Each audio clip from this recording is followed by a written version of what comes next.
शामली जनपद की सदर कोतवाली क्षेत्र के आपड़ दो आप शुगर मिल पर धरना दे रहे किसानों के बीच आज भारतीय किसान यूनियन के राष्ट्रीय प्रवक्ता राकेश टिकैत और राष्ट्रीय लोकदल के राष्ट्रीय अध्यक्ष जयंत चौधरी पहुंचे, जहां उन्होंने सरकार पर जमकर हल्ला बोल और जयंत चौधरी ने बताया कि हम लोग गठबंधन के साथ हैं और राजस्थान में भी गठबंधन का सहयोग करेंगे। वहीं टिकैत ने सरकार पर हमला बोलते हुए कहा कि सरकार को निर्धारित करना चाहिए कि फसलों के अच्छे दाम किसानों को मिले और अनुपात के हिसाब से ही फसल को बोया करें।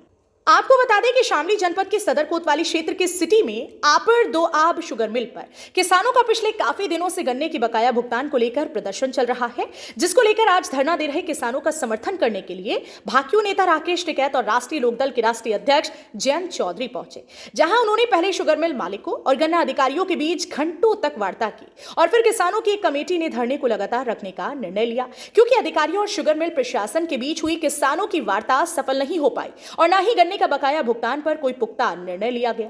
वहीं इस मामले में जयंत चौधरी का कहना है कि हम लोग किसानों का समर्थन करते हुए धरने पर पहुंचे थे कि आज कुछ ना कुछ निर्णय जरूर निकलेगा, लेकिन अधिकारियों और मिल प्रशासन के बीच हुई वार्ता विफल रही। किसान चाहता है कि उनका 14 दिन में गन्ने का बकाया भुगतान है। 364 करोड़ रुपए अभी भी बकाया है और पैसा न मिलने पर जहां किसानों की दीपावली नहीं मनाई जाएगी और ना ही मैं दीपावली मनाऊंगा। और राजस्थान में जो कांग्रेस ने गठबंधन किया है वह केवल आरएलडी है और आरएलडी मजबूती से चुनाव लड़ेगी और लोकसभा चुनाव में भी अच्छी सीट हम लोगों को मिलेगी। जितना लोगों ने उम्मीद किया उससे ज्यादा चुनाव के दौरान ईडी के छापेमारी के मामले में जयंत चौधरी ने बताया कि इस मामले में अमित शाह ही अच्छे से बता सकते हैं। वहीं इस मामले में राकेश टिकैत का कहना है कि किसानों को जब उनका गन्ने का बकाया भुगतान नहीं मिल रहा तो शुगर मिल की फैक्ट्री की जो उनकी जमीन आसपास है उन्हें बेचकर किसानों के बकाया को भुगतान किया जा सकता है। उन्होंने कहा कि किसानों को उनकी फसल के उपार्जित दाम नहीं मिल रहे हैं, जिसके चलते किसान भुखमरी की कगार पर है। एक सीजन में एक फसल के उचित दाम मिलते हैं तो फिर अगले साल उसी फसल के दाम नीचे गिर जाते हैं और सरकार को फसलों के दाम उचित रखना चाहिए, जिससे अनुपात के हिसाब से किसानों को फसलों को बोया जा सके।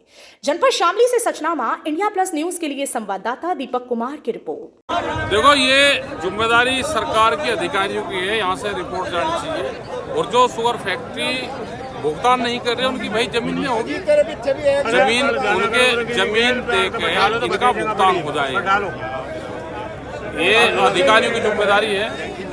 और यहाँ पे जो कमेटी धरना दे रही है उसका धन्यवाद करते हैं कि उसने बहुत दिन तक यहाँ पे धरना दिया और आज भी उनका धरना बदस्तूर जारी है। हम सब लोग उनके समर्थन में आए, किसान यहाँ पर उनके साथ में, समस्त खाप पंचायत उनके साथ में, सारे किसान संगठन उनके साथ में। देखो, जब तक रेट तय नहीं होंगे किसी भी उसके और भारत सरकार ये चिन्हित नहीं करेगी कितने क्षेत्रफल में हमको वेजिटेबल लगानी, कितने पे आलू लगाना, कितनी हमारी जनसंख्या है, किस चीज़ की कितनी ज़रूरत है, तो जब तक यही हाल होगा, किसान एक साल उसका रेट बढ़े वो दूसरे साल ज़्यादा लगा देता है, अगले साल उसको नुकसान होता है। यही सब्जी का किसान और आलू के किसान का यही हाल है।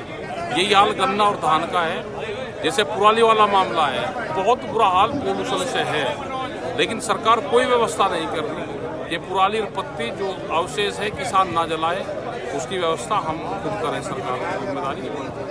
आरएलडी तो किसानों की ही पार्टी है, सारे हमारे लोग हैं। लगातार जब से धरना चल रहा है, विधायकगण भी आए, किसान भी हमारे ही हैं और हमारी जिम्मेवारी बनती है कि किसानों के साथ हम खड़े रहें। आज हम इस उम्मीद को लेकर आए थे कि कुछ हल निकलेगा, लेकिन प्रशासन के रुख को देखते हुए और जो काम मिल को करना चाहिए, मालिकों को भी समझना चाहिए कि किसान सबसे पहले, वो तब शोहरत कमा पाएंगे अगर किसान उनका सहयोग करेंगे। सरकार किसान आज ये चाहता है कि 14 दिन में उनका भुगतान हो। 338 करोड़ सिर्फ शामली के 3 मिलों का बकाया है। आगे समिति ने जो फैसला लिया उसके साथ हम लोग देखिए, राजस्थान में एक ही पार्टी के साथ कांग्रेस ने अलायंस किया, वो आरएलडी। पहले भी उन्होंने उतारे, पहले उनके विधायक भी रहे, उनका निर्णय। इंडिया को तोड़ने की बात कोई नहीं कर रहा और जिस तरह इंडिया के घटक दल अलग अलग जगह लड़ रहे हैं, एनडीए के घटक दल भी लड़ रहे हैं। राजस्थान में दुष्यंत चौटाला अलग क्यों लड़ रहे हैं, वो एनडीए में नहीं है।